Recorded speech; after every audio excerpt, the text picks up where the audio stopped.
મિત્રો આગળ આપણે જોયા દાખલા નંબર 1 2 હવે આપણે દાખલા નંબર 3 જોઈશું મિત્રો બહુ જ ઇમ્પોર્ટન્ટ દાખલો છે તમારે જરૂર આ દાખલાની પ્રેક્ટિસ કરવી પડશે ચાલો જોઈએ cos 45 ના ખૂણાથી જોઈએ મિત્રો sin cos પાક પાસેની બાજુના છેદમાં કર્ણ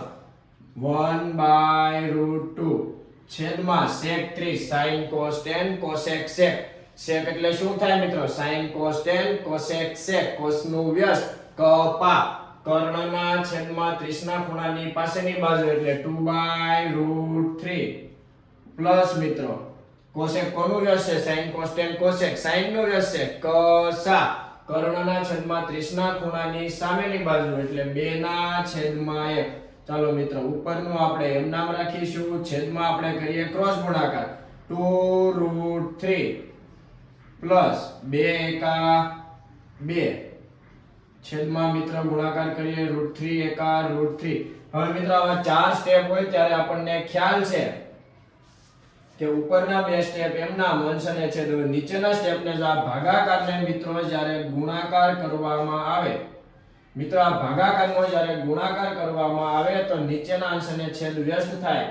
√3 ને અંશમાં લખશું અને 2√3 2 હવે ગુણાકારમાં મિત્રો ઉપર ગુણાકાર √3 એકા √3 છેદમાં 2√3 ગુણ્યા √2 મિત્રો √ની સંખ્યામાં ગુણાકાર √, સાથે થાય અંકનો ગુણાકાર માત્ર અંક સાથે થાય તો 2 √2 √3 √6 પ્લસ મિત્રો √નો ગુણાકાર અંક 2 છે તો 2 2 4 નથી કરવા 2√2 હવે મિત્રો ધોરણ 9 માં આપણે શીખી ગયા જ્યારે અંશ અને છેદ હોય કઈ ના થાય તો આપણે એનું સમીકરણ કરતા સમીકરણમાં માત્ર આપણે ગુણાકારમાં નિશાની ફેરવતા 2√6 2√2 છેદમાં એમ નામ 2√2 2√2 ચાલો મિત્રો ગુણાકારમાં ઉપર ગુણાકાર √6 ગુણ્યા √3 એટલે √18 2 √18 √2 √3 √6 2 એમ નામ 2√6 છેદમાં મિત્રો a plus b a minus b આપણે નિત્યસમ 9મા ધોરણમાં વારે શીખી ગયા છીએ a વત્તા બંને કાઉન્સ સરખા હોય માત્ર જ્યારે નિશાનીનો ફરક હોય ત્યારે બંને પદમાં a² - b²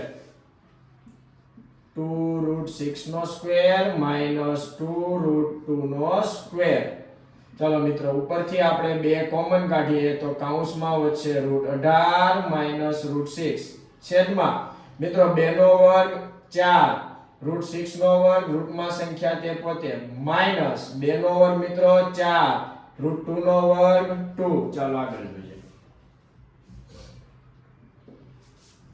2 મિત્રો 18 ને આપણે લખવા હોય તો 9 દુ 18 લખી શકાય કારણ કે આપણે 9 નું વર્ગમૂળ નીકાળી શકીએ હવે મિત્રો √6 માં એવા કોઈ ભાગ જ નથી પડતા કે કોઈ પણ સંખ્યાનું વર્ગમૂળ નીકળે તો આપણે √6 ને મિત્રો એમ નામ લખીએ છેદમાં 6 ચોક 24 માઈનસ 4 દુ 8 2 અને હજી એકવાર મિત્રો એમ નામ લખીએ